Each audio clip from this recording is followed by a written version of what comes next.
Busy here. Guys, we're on the clock a little bit today, so it might just be slightly shorter than normal, but I will talk fast. Kick off, Andrew. Hi. So, how's the squad looking heading into Sunday's game? That Danilo will be out, not a full assessment yet about that case, and Cortes also. And the other players who are not available before will not be available. Jack Butland is still a question mark, but he's also close to coming back into training with the squad. So we will see tomorrow if he can train with the squad and what conclusions to make about that. When it comes to Danilo and Oscar Cortes, are they looking shorter term injuries, longer term injuries? No, they're today with specialists, so I'm not a specialist in those things. So we need to hear their assessment first. Reports this week that Rami Tondo and Kieran Dowell may be allowed to leave the club this month if they can find other options. Is that something that you might be looking to do as you look to change the squad this month? I never speak about individual cases and names in that way because it's always in a transfer window. It's about the right price for every player. That it needs to be a win-win for everybody. So we will see what's going to happen next couple of weeks. Is that something you feel you need to do this month, though, is maybe move some bodies out before bringing some in, or just at the same time? It's something that will be necessary for the club. Yes, so that's a club decision, and like it were the same decisions in the summer. That's the situation for the moment in the club to do things here. Would you expect there to be any imminent business in terms of ins or outs? No clue. Of course, I know everything that's going on, but I don't have a clue if there will be something signed fast or not. So the first second that we sign something, we will tell you all directly. So that I can promise. Robin still felt something today, but there's a big chance he will be in the training tomorrow. No guarantee yet from medical staff, but the chance is big. I'm disappointed, are you, for Cortes because you can't seem to get any luck at all, really? Yeah, I hope it's a short-term thing. It would have been ideal that he got minutes in the weekend and now on Sunday. But it's part of football. It's unlucky. Football is a sport with duels. He's a strong boy. He has strong legs, but sometimes you get hard knocks.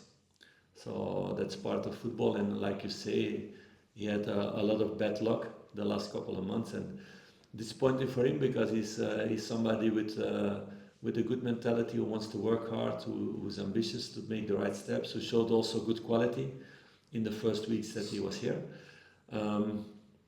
Yeah, sometimes you can have bad luck, and I hope then this is the last part of bad luck for him in his career.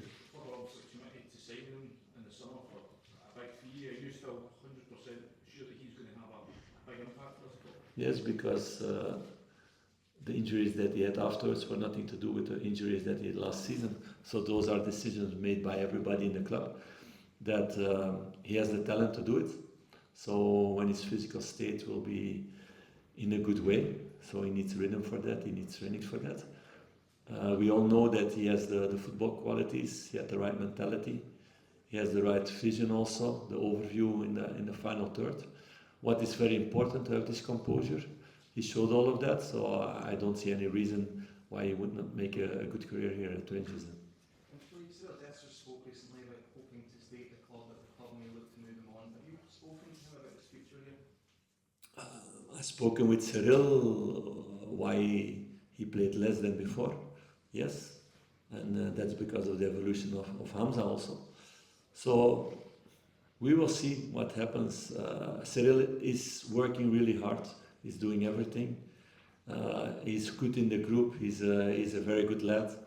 He's thinking very collectively, always. He's in support of Hamza. He gave Hamza a lot of tips last couple of months also in the trainings and around games. And he showed that also.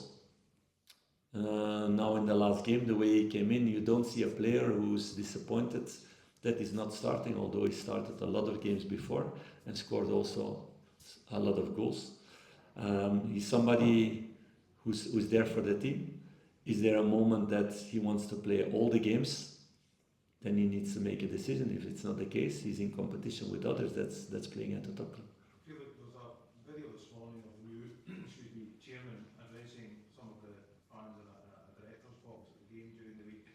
He refers I was not there, so I don't know if you've seen it or not, but he refers to the away results, or he terms it as being horrendous, the away results this season. I just wondered what you made of his choice of words. You need to take in account that my English is not my native language, so horrendous compared to other words. Maybe I don't make the right conclusions about that. No, and I said it also for weeks and months. I'm totally not happy with our away results. So clearly I'm not happy about that, and nobody in the club is. Not players, not staff, not board members, no fans. Home form, everybody's very pleased about that because it's a very good record in that way. We need to get better away results. We're all aware of that. And that's all been part of the conversation you've had with the new chairman and chief executive, presumably. Of course, we talked about a lot of things, and of course also about reasons why it could be that the away results were not in the same way as the home results, and how to change that. Club's undertaking a review of the football department started this week. Are you having much input into that and the direction it goes? Yeah, I will be one of the people that talk with the people coming in to make the review. It's the main thing. We did also a kind of similar thing with another company last season to change things. So no, it's an important thing to do, to have a view from outside also, and to speak with them about the ideas that they have, the ideas we have, to make things better. It's in a football club because it's a company that did several clubs all over Europe. So it's a good way also to compare things. I did that also the last year, saying things to different people in the club. But a lot of functions, a lot of people are not in the club also anymore. So it's been also a cycle in that way, about speaking with somebody and then with somebody else and with somebody else and with somebody else. So it's good, like I said, that Patrick is in now and that we can make real changement. Is it when you're working day to day and you're so busy with the small details, you need somebody from the outside that can see the bigger picture? Is that useful in your view? It's always useful, but we see also a lot of things, but it's good also to have the ability to compare with other clubs what's been going on and to have other ideas. I think the stupidest thing that you can do in life is to stay in your own tunnel and not to think or to listen other views of other people with experience, with the right experience, not to listen to everybody, but the right people, and out of that to learn and to evolve. A football club that doesn't evolve decreases because other people are evolving, other clubs are evolving. So it's an important thing. It's not a new thing. In Bruges, this happened every several years that they made a review from outside. So it's a normal thing to do. Okay, we're moving on to part 2, embargo